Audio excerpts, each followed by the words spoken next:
Olá pessoal, dando então prosseguimento na nossa sequência de vídeos, vamos agora falar sobre os principais índices utilizados na renda fixa, tá? Então vamos entender quais são os principais parâmetros de correção para saber quanto que vamos ganhar com nossos investimentos. Então, o que são índices na renda fixa, tá? Então, quando a gente vê essa palavra índice, a gente pode assimilar como uma referência econômica, tá? Que com base em alguns critérios vai ter alguma variação nessa referência. E com isso a gente vai saber ao longo do tempo se teve rendimento ou prejuízo, tá? Isso no caso da renda fixa. E com base nesses índices nós podemos calcular quanto o título vai pagar em determinado período, bem como também algumas mudanças ali no cenário econômico, como taxa de juros, se o juros está mais caro pegar empréstimo ou não, se está mais vantajoso investir em alguma coisa ou não, se a vida está mais cara ou não, isso aí com base na inflação. Então, quando a gente escolhe investir em renda fixa, a gente escolhe também qual índice a gente vai utilizar para ter nossos retornos, tá? Isso é fundamental a gente conseguir entender. Pode assistir esse vídeo quantas vezes for necessário, justamente para você entender. Quando você for comprar o seu título de renda fixa, você vai ver que vão ter várias opções.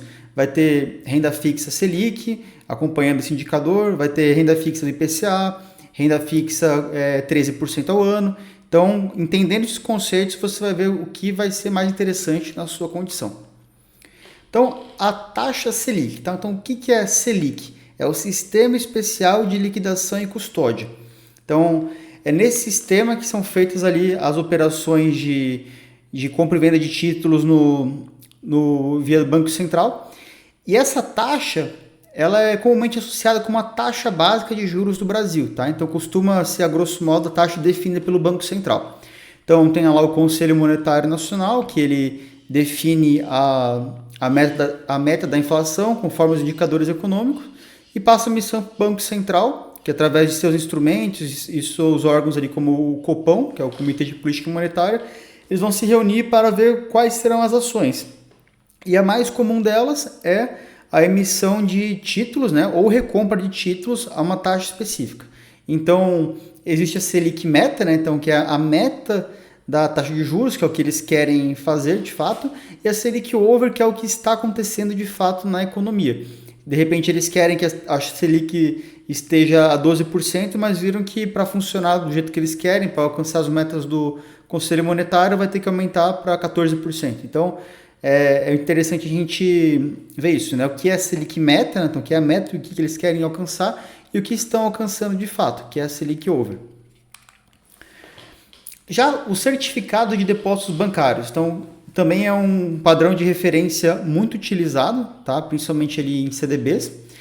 Ele é, a grosso modo, a taxa dos empréstimos entre bancos, porque todos os dias, quando encerra o expediente, os bancos fazem o balanço, né, diário, e alguns terminam com sobra de caixa e outros com falta. Então, se isso acontece, eles precisam emprestar dinheiro entre si para poder deixar ali alinhado tudo, para nenhum ficar no negativo.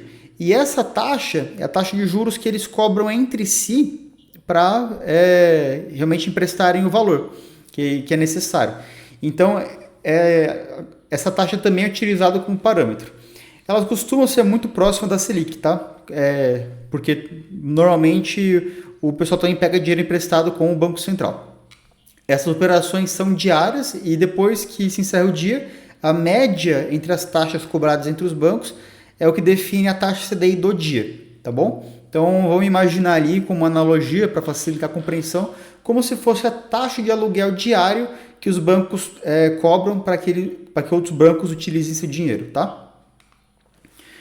Já o índice de preços ao consumidor amplo, nosso IPCA, ele é calculado pelo IBGE todos os meses e ele mede a inflação dos preços dos principais produtos e serviços que são adquiridos pelas famílias no Brasil.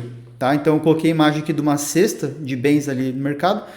Então, como que é calculado? Eles pegam essa cesta de bens e incluem também alguns serviços essenciais, né? Como educação, alguma coisa de moradia também, transporte, enfim, e calculando a variação dos preços desses itens e serviços de um mês para o outro, eles fazem a média ponderada e veem se aumentou ou diminuiu. Então vamos pegar aqui esses itens que a gente está vendo aqui na cesta, tá? Só para facilitar.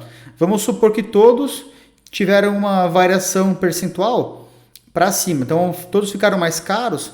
Isso vai refletir o quê? Aumento do IPCA, que vai ser traduzido como aumento da inflação. Então, ou seja, vai traduzir que o custo de vida aumentou em tantos por cento de acordo com quanto aumentou cada item aí, tá? Então, ali é um indicador bastante importante e quando o investidor ele tá querendo algum investimento que acompanhe a inflação, né, que pelo menos proteja o seu capital da inflação, ele costuma atrelar seu investimento ao IPCA.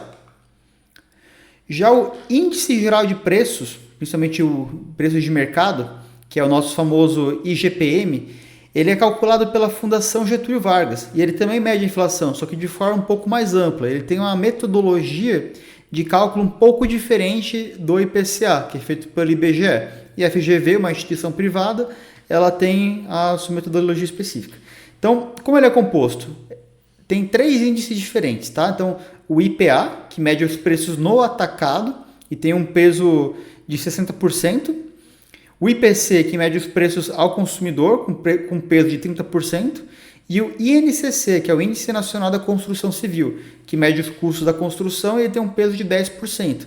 Então, calculando a variação de todos esses índices, cada um com o seu peso, nós obtemos o IGPM. E ele é bem mais volátil que o IPCA, porque ele já tem esses agregados ali um pouco diferentes, tá?